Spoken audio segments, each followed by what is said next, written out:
Halo pemirsa, dimanapun Anda berada, jumpa lagi bersama dengan saya, Roni Francis, dalam program Roni Metafisika. Di mana kalau di dalam program Roni Metafisika, kita akan membahas mengenai hal-hal yang berkaitan dengan keberuntungan, bisnis, keuangan, dan juga tentang hubungan antar manusia.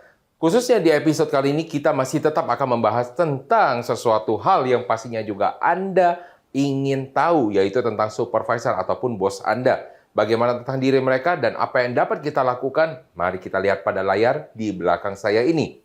Nah, kalau kita melihat seorang bos atau seorang supervisor itu adalah seseorang yang kadang-kadang ditakuti oleh semua orang karena biasanya rata-rata kalau kita bilang ini adalah seorang momok yang misalnya penuh dengan ketegasan, penuh dengan keputusan, dan kadang-kadang tidak dapat mentolerir kesalahan, segala sesuatu hal yang kita selalu takutkan. Tetapi apakah seorang atasan pasti akan menjadi seseorang yang seperti itu? Apalagi kalau misalnya Anda sering menonton drama-drama dan sinetron, Anda sering melihat bagaimana kelakuan-kelakuan dari para atasan yang mungkin menyimpang. Akhirnya mereka menggunakan kekuasaan mereka demi untuk kepentingan pribadi mereka itu sendiri. Nah, ini saya tidak akan bahas bagaimana perilaku yang menyimpang, tetapi bagaimana perilaku mereka yang dipengaruhi oleh tahun berjalan, itulah yang akan kita bahas. Akan tetapi, namanya seorang atasan pasti mempunyai karakter yang berbeda-beda pula dan mempunyai perilaku yang berbeda. Nah, karakter dan perilaku mereka itu bergantung juga dengan elemen-elemen yang ada pada diri mereka. Semakin elemen mereka kuat, maka akan semakin mencerminkan dari elemen tersebut. Dan jangan salah, ketika misalnya di dalam satu elemen, baik itu elemennya, itu air, kayu, dan lain-lain sebagainya dengan 5 elemen tersebut, maka selalu ada positif dan negatifnya. Tidak ada kita bilang satu elemen yang pasti hanya ada positifnya semua, tidak ada negatifnya. Semua ada negatifnya. Saya akan berikan contoh, misalkan orang-orang dengan elemen air. Orang-orang elemen air adalah orang-orang yang mempunyai visi secara jangka panjang. Tetapi kalau mereka melakukan dengan visi secara jangka panjang, artinya mereka mempunyai suatu kelemahan. Berarti mereka tidak memperhatikan sesuatu hal yang detail yang ternyata dibutuhkan untuk saat ini. Dan ini juga akan berbahaya. Ketika dia menjadi seorang pemilik bisnis, maka yang dia pikirkan adalah bagaimana usaha bisa bertumbuh 10 sampai dengan 20 tahun, tetapi mereka lupa. Ada hal-hal detail yang mereka harus perhatikan. Contohnya, perizinan, dan lain-lain sebagainya. Dan kadang-kadang mereka suka tabrak-tabrak saja. Karena mereka berpikir, oh ini secara jangka panjang masih oke. Nanti dapat kita bereskan. Nanti. Maka semuanya bisa nanti. Maka masalahnya ketika ada nanti suatu saat benar-benar terjadi masalah tersebut, maka ini akan menjadi sesuatu peristiwa yang akan meledak. Nah, ini akan timbul namanya suatu masalah. Nah, kalau misalnya dengan elemen yang lain, contohnya saya berikan satu contoh lagi. Orang-orang dengan elemennya elemen api. Orang dengan elemen api biasanya karakternya adalah orang yang sangat optimis. Orang yang optimis dan orang yang bisa memotivasi orang lain, menggerakkan orang lain, tetapi juga pasti punya namanya sisi yang negatif. Sisi negatifnya adalah semuanya main hajar langsung ditabrak. Artinya tidak mempunyai remnya di sana karena semuanya dengan pemikiran yang positif. Bisa. Padahal ada sesuatu namanya batasan yang harus mereka jaga sesuai dengan kondisi yang ada, kemampuan mereka, bukan hanya asal bilang bisa. Nah, ini adalah suatu namanya karakter kita harus bisa melihat secara positif dan juga dari sisi negatifnya juga. Ini tujuannya adalah untuk bagaimana kita berhubungan dengan orang lain agar terjadi namanya harmonisasi di dalam hubungan tersebut. Supaya bisa secara jangka panjang hubungan tersebut tetap awet dan langgeng. Lalu bagaimana kita lihat bos yang kita idamkan? Bos yang kita idamkan yang pertama adalah yang visioner, yang dapat berpikir secara jangka panjang. Kalau orang bertanya apakah berarti bos saya harus seorang yang dengan elemen air? Tidak juga. Namanya seorang bos pasti harusnya dia berpikir secara jangka panjang. Pertanyaannya, apakah orang-orang yang dengan elemen api berpikir jangka panjang? Mungkin tidak. Pada saat awalnya, secara nature-nya. Tetapi dengan dia menjadi seorang leader, menjadi seorang pemimpin, menjadi seorang pemilik bisnis, dia belajar. Mau tidak mau, dia juga harus berpikir untuk kelangsungan hidup perusahaan. Kalau dia menjadi seorang pemimpin yang sejati, maka sudah otomatis dia pasti akan berpikir secara jangka panjang seperti apa. Bukan hanya dari satu elemen saja. Memang akan lebih mudah kalau misalkan dia adalah elemennya elemen air. Tetapi kalau dia elemen api ataupun misalkan paling contoh yang paling sederhana adalah orang-orang dengan elemen tanah. Orang elemen tanah mungkin dia tidak langsung terlihat visioner, tetapi dia adalah orang-orang yang dapat dipercaya. Orang-orang yang dapat dipercaya ini dapat mengkaryakan orang-orang lain dan terlibat dengan mereka supaya mereka bisa menetapkan tujuan yang visioner. Ini dapat digunakan dan itu bisa menjadi sosok dari atasan kita. Yang kedua adalah suportif. Orang-orang yang mampu mau mendukung kita. Apabila Anda mau didukung oleh atasan Anda, maka pastikan juga Anda adalah seorang yang layak untuk didukung. Bukan hanya Anda adalah seorang peminta-minta hak saja. Sering banget di dalam namanya perusahaan, banyak orang yang berpikir bahwa sebagai karyawan harus dipenuhi hak-haknya. Betul, itu memang tidak salah. Saya pernah melihat kontrak di dalam suatu perusahaan. Di dalam suatu perusahaan saya melihat pas waktu di dalam kontrak kerjanya, ternyata yang dibuat hak karyawan itu sangat banyak sekali, bahkan hak dari perusahaan itu sangat sedikit. Misalkan 2 atau 3 saja, tapi hak karyawannya luar biasa panjang sekali dengan dalil-dalilnya. Saya tanya lagi kenapa, atas dasar apa, ternyata dibuat oleh karyawan itu sendiri, ya, terutama karyawan yang membuat kontrak kerja. Dan ini tentunya adalah penyalahgunaan kekuasaan. Lalu saya pernah melihat yang kedua juga, di mana hak karyawan itu hanya sedikit sekali, tapi hak dari perusahaan sangat panjang sekali. Karena dibuat oleh perusahaan, di mana tingkat otoritas perusahaan itu sangat tinggi sekali. Jadi harusnya bagaimana? Harus balance ya. Di mana hak perusahaan ada, dari hak karyawan itu juga bisa dipenuhi, sehingga terjadi hubungan yang harmonis di perusahaan dengan karyawan dan bisa berjalan secara berkesinambungan, secara jangka panjang. Nah, lalu yang kita harapkan juga adalah seorang pemimpin yang juga bisa mempunyai sifat nurture atau sifat mengasuh. Jadi dia tahan. Coba Anda bayangkan, mengasuh ini seperti apa? Ketika Anda mempunyai nama seorang anak kecil pasti akan bandel, betul ya? Jadi ketika bandel, makanya ada sesuatu kadang-kadang yang sering sekali mereka tidak taat terhadap namanya peraturan, tapi bagaimana cara Anda melakukan pendekatan kepada mereka supaya akhirnya mereka mau mengikuti namanya sistem. Ini adalah seseorang sosok yang kita idamkan. Lalu kalau tahun 2025, dengan sosok kita idamkan itu, apakah akan menjadi seorang sosok yang baik? Ternyata sosok yang kita idamkan itu akhirnya menjadi seorang monster yang sangat suka marah-marah. Nah, tapi kita berbicara di sini bukanlah sosok yang sangat luar biasa marah-marahnya, tetapi ini adalah tentang kelebihan emosional. Nah, yang pertama, kelebihan emosional ini dapat dilampiaskan dengan namanya kemarahan. Nah, kemarahan yang sering sekali mungkin menjadi sosok atau momok yang menjadi momok yang ketakutan bagi para karyawannya. Yang kedua, dan ini menjadi seorang yang diam-diam, tetapi bawa perasaan yang akhirnya menaruh dendam terhadap karyawannya. Jadi ini juga harus hati-hati. Bukan berarti salah satu itu adalah yang terbaik, tetapi sama-sama saja. Nah, nanti kita akan bahas, pemirsa, bagaimana pengaruh dari bulannya terhadap kepribadian mereka, supaya mereka bisa menjadi seorang sosok pemimpin yang jauh lebih baik lagi ke depannya. Tetaplah bersama dengan kami, tetap dalam program Roni Metafisika, kami akan kembali sesaat lagi.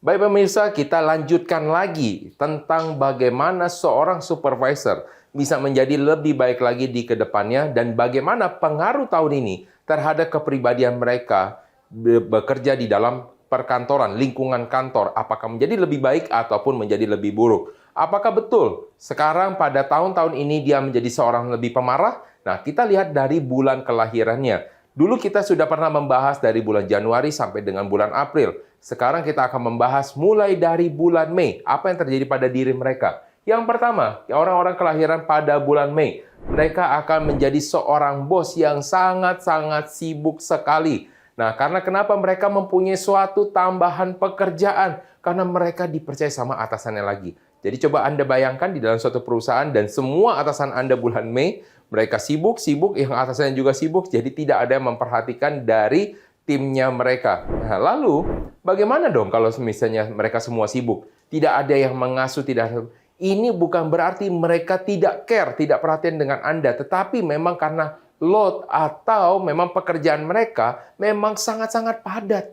Lalu bagaimana cara Anda menyikapi supaya pekerjaan yang padat ini tetap dapat memberikan perhatian kepada tim Anda? Maka yang pertama, Anda harus punya namanya time management yang baik. Pengelolaan waktu yang baik terhadap tim Anda. Bagaimana Anda bisa memastikan Anda juga bisa mempunyai waktu memantau perkembangan kinerja dari tim Anda. Bukan hanya fokus terhadap pekerjaan Anda itu sendiri.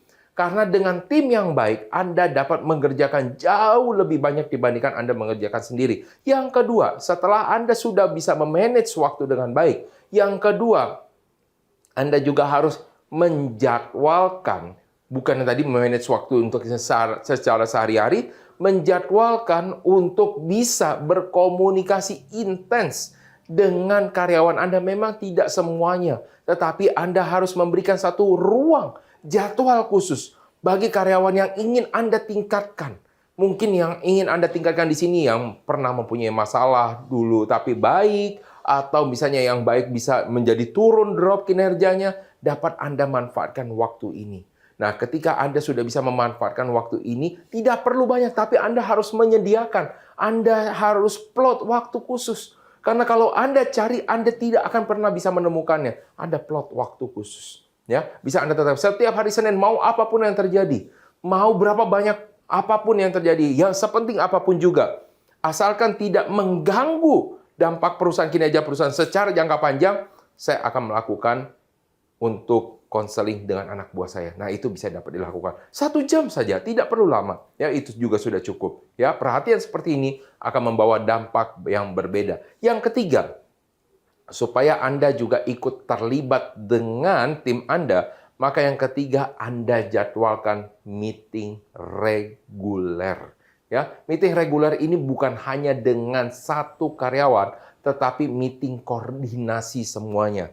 Tujuannya adalah Anda melihat bagaimana interaksi di antara mereka, sehingga dapat terlihat bagaimana terjadi sesuatu kesalahpahaman dapat ditelusuri dengan ada namanya meeting koordinasi. Dan ini memang setiap kali menjadi masalah karena kadang-kadang atasan juga malas untuk melakukannya. Sesibuk apapun, jadwalkan saja meeting koordinasi 1 bulan 1 kali minimal. Itu akan sangat membantu Anda. Dan meeting koordinasi jangan hanya siapkan 1 jam, tapi siapkan waktu 2 jam.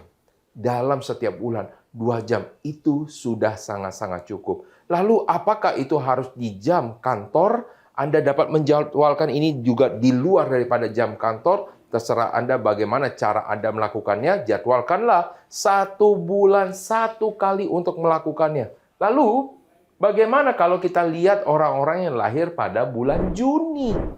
Orang-orang yang lahir pada bulan Juni, apakah mereka ini akan bermasalah? Yes, mereka akan lebih emosional. Ya, seperti dilihat pada gambar, dia mempunyai emosi yang meledak-ledak, sehingga ketika Anda pada tahun 2025 seringnya suka ngomel-ngomel. Ya.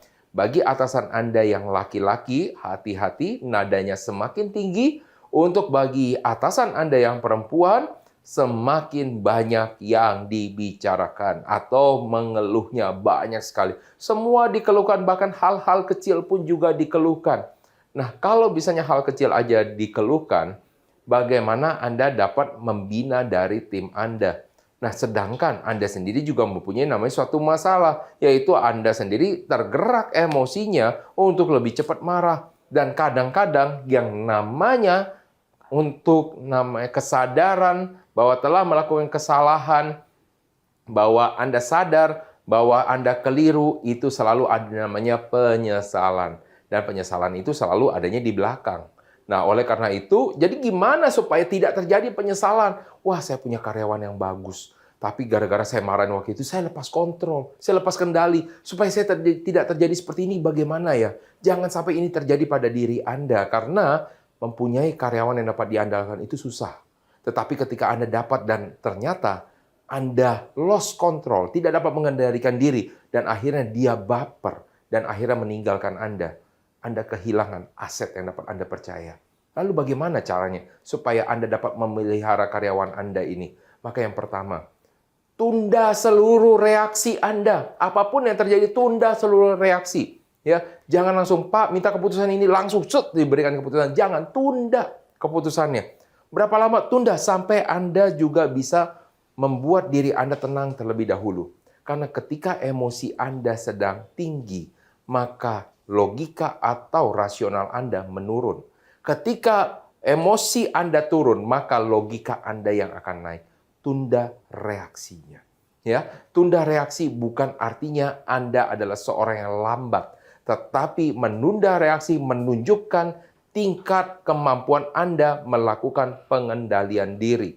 Yang kedua, kalau Anda sudah bisa menunda namanya reaksi, maka yang kedua, Anda harus bisa menelaah atau memberikan analisa, tetapi dari sudut pandang yang paling objektif. Coba Anda lihat dulu, tanpa Anda lihat orangnya, Anda lihat masalahnya.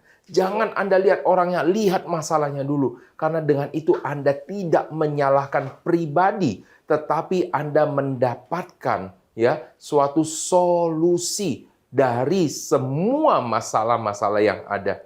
Yang ketiga, kalau misalnya Anda sudah lakukan analisa, Anda sudah bisa memisahkan itu semua, maka yang ketiga, pastikan Anda juga melakukan tindakan yang terukur. Jangan hanya perasaan saya, feeling saya mengatakan, menurut dari saya, karena menurut tidak pernah ada ukurannya. Pastikan Anda punya ukurannya. Nah, nanti kita akan membahas lagi mengenai beberapa bulan lagi. Pastikan Anda terus menyaksikan ini. Jangan kemana-mana, pastikan tetap di dalam program Roni Metafisika. Kami kembali sesaat lagi.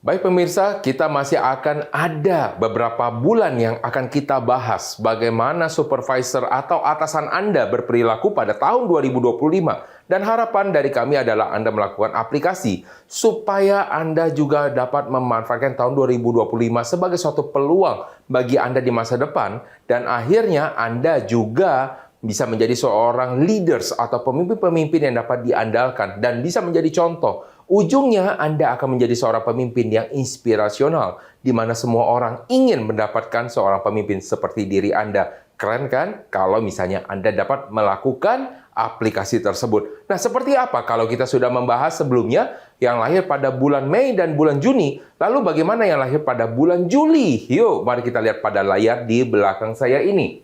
Orang-orang yang lahir pada bulan Juli. Nah, orang yang lahir pada bulan Juli ini kadang-kadang mempunyai suatu sifat di mana mereka ingin sesuatu itu berjalan sesuai dengan rencana mereka.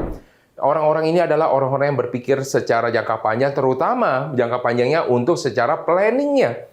Jadi coba Anda bayangkan kalau Anda punya plan untuk 1 tahun ke depan, dan ternyata plan Anda, ternyata banyak yang melakukan penyimpangan dari sana. Apa yang akan terjadi? Pasti Anda kesel, kemudian setelah kesel, dibilangin tidak bisa, apa yang akan terjadi lagi? Frustasi. Ya, kalau frustasi udah nggak bisa lagi, terakhir apa yang terjadi? Depresi. Ya, jadi orang-orang sampai masuk yang di bulan Juli biasanya mereka frustasi akan anak buahnya atau timnya. Ya, karena mereka sudah melakukan upaya, mereka sudah punya namanya mitigasi, mereka sudah punya rencana aksi, tetapi kok tidak dijalanin. Dipanggil tidak ada perubahan, dipanggil tidak ada perubahan. Dan ini akan membuat mereka stres. Dan ketika mereka stres, mereka tidak dapat ngapa-ngapain. Nah, jadi bagaimana yang harus dilakukan oleh orang-orang yang lahir pada bulan Juli supaya mereka tetap mendapatkan suatu manfaat pada tahun 2025, supaya mereka tidak menjadi frustasi dan menjadi seorang atasan yang produktif. Bagaimana caranya? Yang pertama, ya, supaya Anda menjadi tetap produktif, maka Anda harus mempunyai namanya prioritas. Kebanyakan dari kita tidak mengetahui prioritas. Semuanya dianggap sesuatu hal yang penting harus segera dilakukan. Saya pernah di dalam suatu perusahaan ketika melakukan suatu pelatihan dan juga melakukan konsultasi, Kadang-kadang mereka sendiri tidak pernah tahu dan tidak bisa membedakan apa yang harus dikerjakan saat ini. Karena semuanya harus dikerjakan. Percayalah sama saya, ketika semuanya harus Anda kerjakan, apa yang akan dikerjakan mereka? Tidak ada. Jadi, bagaimana caranya supaya mereka tetap akan bekerja? Maka yang pertama, tentukan prioritas. Kalau orang tanya lagi, berapa prioritasnya? Maka jangan pernah lebih dari 3. Cukup 3 saja prioritas utama. Kalau misalkan Anda punya lebih dari 3, maka otomatis Anda tidak dapat menjalankan prioritas atau tujuannya. Yang kedua, kalau misalnya Anda sudah menentukan prioritas, maka yang kedua, supaya Anda tidak frustasi, pilih orang-orangnya saja yang bisa membawa dampak bagi prioritasnya. Pilih saja. Anda tidak dapat melakukan ke semua orang. Anda hanya bisa melakukan ke sebagian orang. Jangan ke semua orang, karena mengharapkan perubahan secara massal itu pasti akan berat. Tetapi mengharapkan perubahan dengan sebagian orang itu dapat untuk dilakukan. Maka ya pastikan Anda juga punya untuk sebagian orang. Yang ketiga, setelah Anda punya sebagian orang, maka yang ketiga, terlibat secara penuh dengan orang-orang pilihan Anda supaya Anda tidak frustasi. Anda bimbing secara khusus. Maka pasti impian atau prioritas Anda pada saat tahun 2025 dapat tercapai dan Anda tidak frustasi lagi. Nah, menarik kan? Bagaimana kalau orang yang lahir pada bulan Agustus? Apakah caranya sama? Yuk, mari kita lihat ya. Orang-orang yang lahir pada bulan Agustus maka adalah menjadi orang-orang yang dapat mengencourage, mendorong orang lain. Nah, kalau misalkan Anda lahir pada bulan Agustus, maka tahun ini adalah tahun di mana saatnya adalah Anda untuk mendorong tim Anda. Saya tahu, untuk pemimpin-pemimpin yang lahir pada bulan Agustus tahun ini, Anda juga mempunyai sebenarnya kemampuan untuk dilihat oleh orang lain. Tetapi apabila Anda hanya bersinar sendiri, tim Anda tidak berkembang. Tapi apabila Anda mengembangkan tim Anda, sinar tersebut akan menyinari Anda dan Anda akan tampil lebih bersinar. Yuk dorong tim Anda, supaya tim Anda juga bisa dilihat, supaya tim Anda juga berkembang. Dengan mendorong ini bukan berarti membuat diri Anda kecil, tetapi membuat justru diri Anda menjadi jauh lebih besar. Dengan Anda mendorong, maka Anda juga menciptakan pemimpin-pemimpin yang kedepannya akan juga menjadi pemimpin yang inspirasional. Berkat siapa? Berkat diri Anda. Jadi yang pertama, apa yang harus Anda lakukan ketika Anda untuk mendorong? Maka yang pertama, Anda kenali siapa yang dapat Anda dorong dulu. Jangan Anda pikir, oke, saya dorong semuanya, saya mengencourage semuanya. Memang betul, Anda boleh lakukan itu. Tapi pilih dulu. Anda tidak dapat melakukan perbaikan kepada semuanya.